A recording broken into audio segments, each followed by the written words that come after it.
नमस्कार मित्रांनो आपण आज असे एक तणनाशकाची माहिती घेणार आहोत की तुमचे गहू पीक जे आहे ते निघेपर्यंत एकही तण येणार नाही. तर मित्रांनो असे कोणते तणनाशक आहे ते आपण जाणून घेऊयात. तर मित्रांनो सध्या गव्हाची अवस्था ही कोणाची 15-20 दिवसाची आहे, कोणाची महिन्याची आहे, तर कोणाचे पोटऱ्यात आले आहे, कोणाचे लोंब्या बाहेर निघाले आहेत. तर मित्रांनो गव्हामध्ये भरपूर असे तण आलेले आहे. तर मित्रांनो त्यासाठी कोणते तणनाशक वापरावे ते आपण सविस्तर अशी माहिती अशी घेणार आहोत की निघेपर्यंत कोणत्याही अवस्थेत गहू निघेपर्यंत तणच येणार नाही.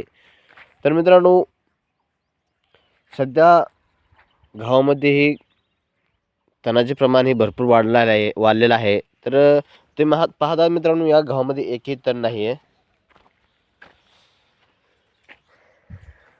पाहता मित्रांनो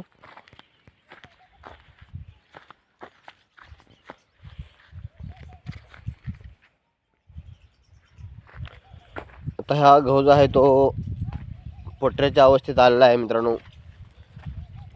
म्हणजे 1.5 फूटपर्यंत उंची वाढलेली आहे याची. आणि कुठे याच्यामध्ये तण दिसते का मित्रांनो? तण नाही. तर मित्रांनो यामध्ये असं एक तणनाशक घेतलं होते आपण, त्यामुळे याच्यामध्ये एकही गवत आणखीन आलेलं नाही. याला खुरपणी वगैरे काही केलेली नाही. पहा मित्रांनो त्यासाठी आपल्याला हे एक तणनाशक घ्यायचं आहे.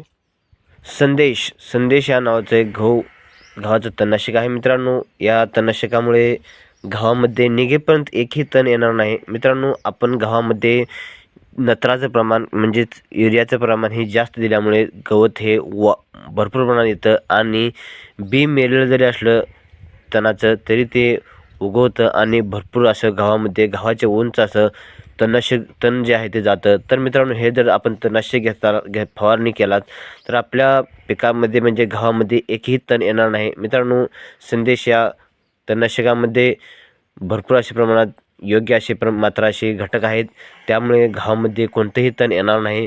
तर मित्रांनो आले तरी ते लगेच करपून जाणार आहे, त्यामुळे काढणीपर्यंत त्यामध्ये तण येणार नाही. त्यामध्ये क्लोरोफॉल हे घटक असल्यामुळे मित्रांनो त्यामध्ये कुठलेही तण येणार नाही. तर या माहितीसह मित्रांनो पुन्हा असं नवीन माहितीसह पुन्हा भेटूयात. धन्यवाद.